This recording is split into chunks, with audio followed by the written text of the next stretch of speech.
Hi guys, this is Jo Kelly. Today we're going to be discussing, what are we going to be discussing? Whether you think that having a great director is what makes you a great actor, and whether you believe that you actually need the direction to be good for you to be good, right? So um, there's something that I'm starting to see in our community of actors in our free group. So not the people who are working with me, but the people who are kind of approaching us and asking some questions. I often hear the recurring question that is about, actors feeling, and you might have felt that before, feeling that you actually if you like, for example, some directors don't give direction, and you might feel that that's a problem for you. Like, you might feel that it's preventing you from actually being able to deliver your best performance.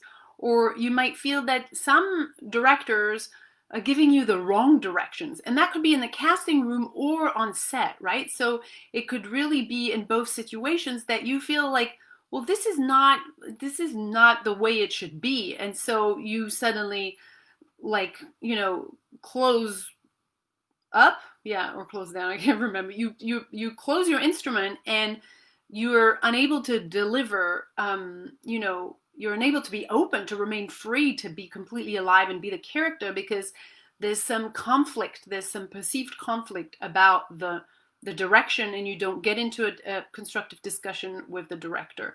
So I also hear actors complaining about poor directors, like directors that are actually unable to direct you, like they're poor, or like the way that they direct you, like that people's skill is bad. And so you can also find yourself kind of shutting down and being unable to then defend your character and be fully there. Some directors are chaotic, for sure. Some directors are very controlled. On some sets, you'll have the DP giving you direction, and then the director giving you direction, and then a sound guy giving you some direction. And so you're kind of lost in the process of having multiple direction, and that can be challenging for some of you too.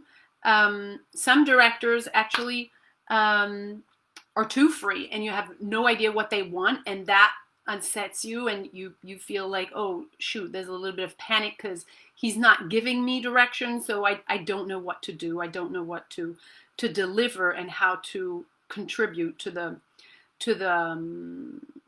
project, right? So of course it's annoying, because you might feel, okay, it's because of what they do that I can't do my job, and it's frustrating. And so you're spending a day on set, or you go to an audition, and because of the miscommunication, then you end up having a yucky feeling. Basically, you end up not doing your job as you like doing it, and you don't have the collaboration that you would love to have with them, the kind of rapport and intimacy that a director and an actor can have, and collaborate to to have some synergy and bring the scene to another level. So it feels flat, like you came and you did your job, but there was no magic happening.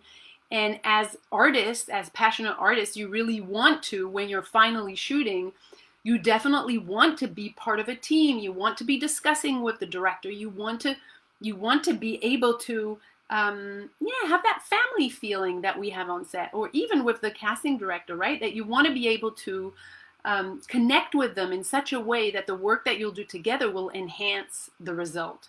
So yeah, in short, it feels shitty when that happens.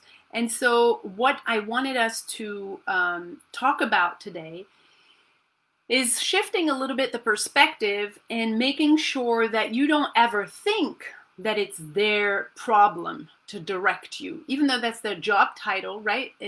They are directors, and you are the actor. If chemistry doesn't happen, or for any of the reasons that we've mentioned before, they are not speaking your language, or they're speaking in terms of result, and you're an actor and you want process, etc.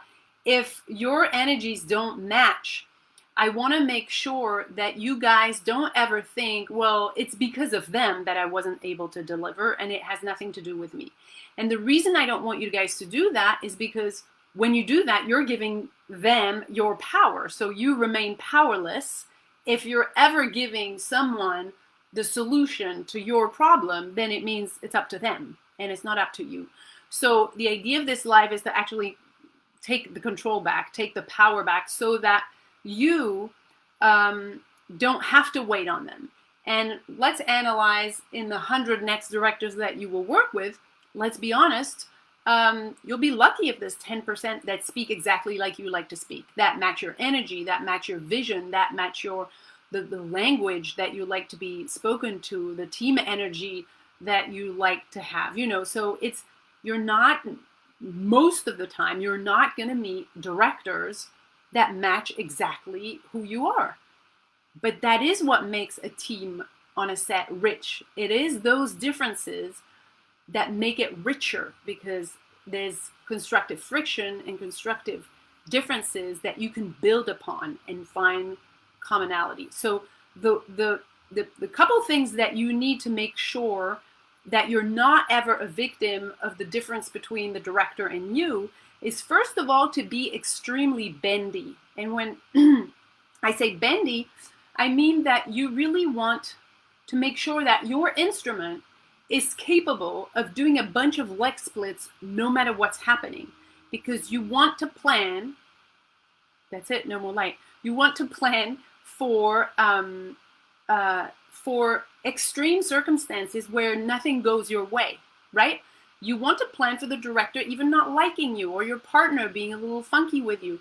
You want to make sure that whatever happens, you can integrate it and you can go with it, so that your instrument is really flexible, instinctive, and free, and it can take whatever's coming and make something with it.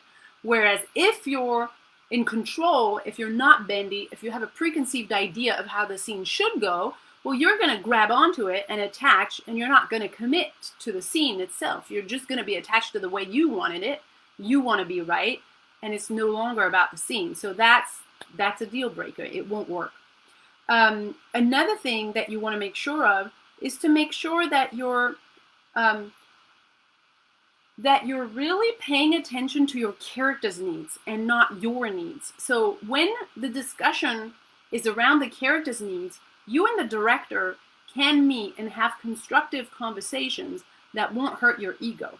When you're putting the conversation on how you performed, your ego will get in the way. You'll get hurt. You'll get triggered. And then, you'll have your gremlins come out and you won't be that free anymore. So you want to make sure that in all of this discussion, it's never about how good or bad of an actor you are, or how right or wrong you were about the scene. It's really about, you're there to defend the character's needs, and the director is there to make sure that the character contributes to the story so that the story will be told in the best possible way. So those two things can align.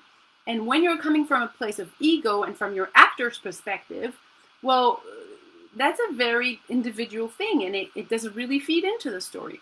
When you both come and talk about the character, there's no really zones of conflict, because you're on the same boat. You want the character's needs to be met so that the story moves forward. So make sure that when you are paying attention to your character, you have a strong proposition. Make sure that you're purposeful enough so that that is solid enough for you to be in a conversation about the character, because it does matter to you, and not to be in a conversation about how you act, because it's like not part of the job on set, right? So that's an important distinction. Yeah, there you go. If this makes sense, you guys, what I can do is I can put a free training in the comments. It's called Stop Trying to Be a Good Actor, so you have a chance at being great. And I think that will take the discussion and the practices a little further for you if you don't know our work. If you have any questions about the topic, let us know.